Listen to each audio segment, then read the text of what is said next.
Hi everyone, my name is Tim. I'm Senior Application Specialist at ATR Soft. In today's webinar, we will have a look at a very useful function that exists in custom tools for DXF file creation. There will be a Q&A session at the end to let you follow the presentation better.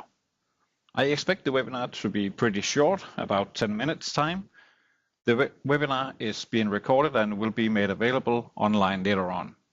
Okay, let's get started. I will talk about how we can create DXF files from your sheet metal parts and really save some time. If you consider the part on the left, it has a bunch of countersink holes from all sides, as well as chamfers. We can easily create these DXF files from SolidWorks or even with custom tools as you know it perhaps today, but the work required to get it ready for laser cutting, as the image on the right, is quite extensive. DXF automation can be done from both parts and drawings, or even assemblies, and we can even run it as a task using print and convert now. The only requirement is it has to be a sheet metal file. There is no need to spend time in PowerPoint. Let's get it on. So this is going to be the live presentation of this tool. So we have the part file on the screen now, and as you can see we have countersink holes coming in from both sides. So if I flatten this with SolidWorks, there it is, then I can either decide to make a flat pattern of this surface and remove all of these circular holes as well as the chamfers, or I could decide to do it from this side and remove all of these holes, because I don't want to have two lines defining the whole geometry when it comes to laser cutting. But we have greatly enhanced how we can do that in custom tools. So let me show you.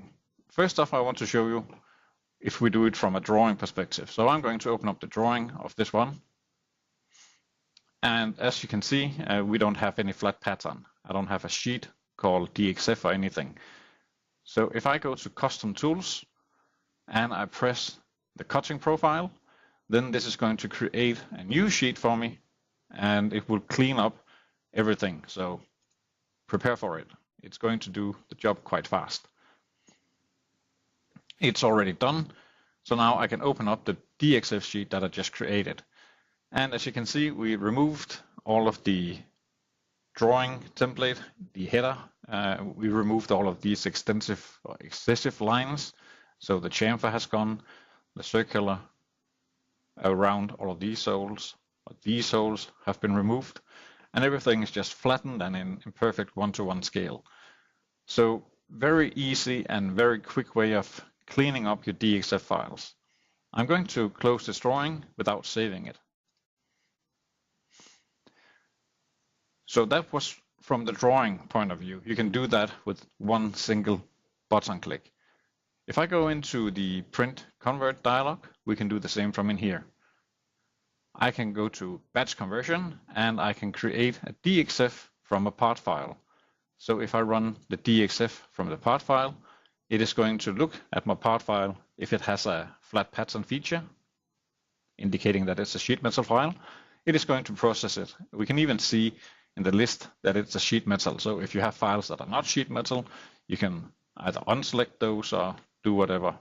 We are not going to process non-sheet metal files anyway. So I'm going to run this process. And as you can see, the cleaning is starting up in the background, and then we should be good to go. And if I explore into the folder, I now have a new folder called DXF and a file called DXF part or demo part DXF, and that was created just now. So if I open up this one,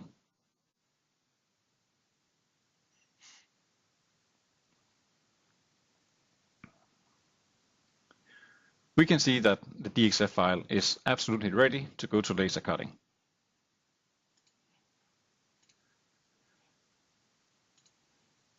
If I open up the drawing just to make sure that you understand that I'm not trying to cheat or anything, this is the drawing from the last example.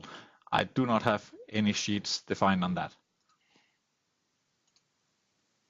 But if I go into the print and convert, and let's say that I have a lot of files where I forgot to add these bend sheets, these cutting profile sheets, then I can actually do that as a task nowadays. So in the tasks, I can create the cutting profile, and you can see in the list over here that I have the part file as well as the drawing, and the drawing contains sheet 1. If I click the create cutting profile sheet, it is going to add in cursive text the DXF sheet. So that means that the file is going to create this sheet onto the drawing. There was a pop-up as well, so we can see that apart from the task, I also selected a batch conversion rule. So it is going to create a DXF from drawing just by selecting this one. So we can tie more conversion rules into one. So now I'm going to create the DXF sheet on the drawing and save that. And I'm going to create the DXF from that drawing sheet. So if I hit OK, yeah, that's fine.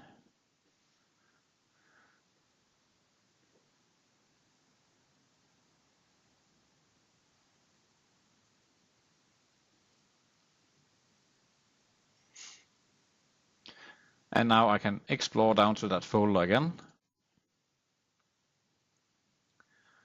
And now I have the DXF file created.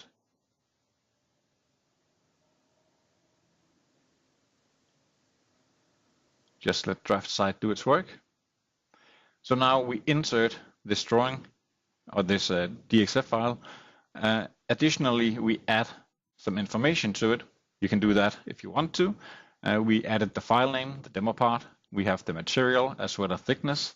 I have made something wrong in this one, and I probably didn't add any material to the part file. We get the total cutting length, so it's very easy to calculate how much we need to spend on a part like this. And we also get the number of pierce points. So actually there is, in this case, 113 holes in it. So I count these as holes. But we have one more pierce point because we need to start someplace on the plate. So we add one pierce point on the outside of this geometry as well. So now we have the total cutting length as well as the pierce points that we need to burn to create this part file. If I go back to the part file itself and open up the drawing now, the DXF sheet was created and saved. So everything was done with just a few mouse clicks. So a natural question is, okay, but where can I find all of these settings? Well, if you go into the options and you go into the cutting profile options, you can define how to set this up. Now, we can define the name of the sheet that we are going to create on the drawing. You can call it anything you want. DXF sheet seems to be a pretty good match. You can define a paper size if you wish to. So the paper size doesn't really do anything. We are going to not show it in the DXF file at the end anyway. And this is the interesting part, that we can decide only to show silhouette edges. Effectively, what that means is we are going to orient the part file normal to screen and then basically turn on a light behind it, and then all of the holes that are, we are going to return. So you will not see any light coming through on the chamfers and on of these holes. So this is the idea behind it. You have different options as well in here. You can decide to show bent lines. If you, for instance, want to have like a bent line across where the bends are because you want to run your laser cutter to mark where it needs to be bent, you can do that. You can add in bent nodes as well. And then we have the task setting, that when this is run as a task, you can save the drawing after she decided. That makes good sense. And you can run a file conversion rule and even a print rule by default when you select the task. So everything is controlled in here. For regular file conversion, if it's a DXF from a part file, I can open up that one, and then for the conversion options, when I have DXF selected, then I have the same options. I can show only silhouette edges, I can show bent lines and bent nodes. I can even save a temporary drawing. If there is no drawing for the part file or the DXF profile, I can create a brand new file with a brand new file name just for the DXF file, if I wish to do so.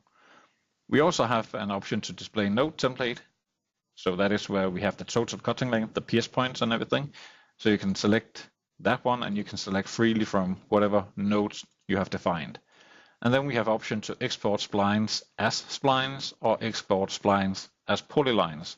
Depending on your laser cutter, you will fancy these settings for sure. Regarding nodes for this, you can use a node templates editor, and I am using the one called cutting profile. So basically what we do in here, you just type in some text value and link that to a property on the file. And we do have some default properties that you can extract and use as a node. So everything is coming from here. And this is why I accidentally formatted it to include the MM up here, and I definitely don't need that. So I could remove these, and that would be okay. So that is pretty much everything that there is to say about this part of the webinar. We are going to talk about bending your sheet metal files as well for the next one, and maybe come in with some more tips. One thing that I want to add to this one is if you have a lot of files in a folder, you can actually use the file operation and add folder or add assembly to this list directly. And then you can run the task against a whole folder of files instead.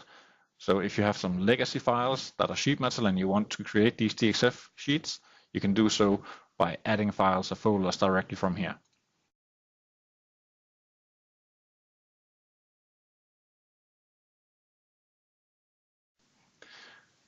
That is all that I had to show for you today. The next webinar is going to be part 2 of this Bend the Rules webinar.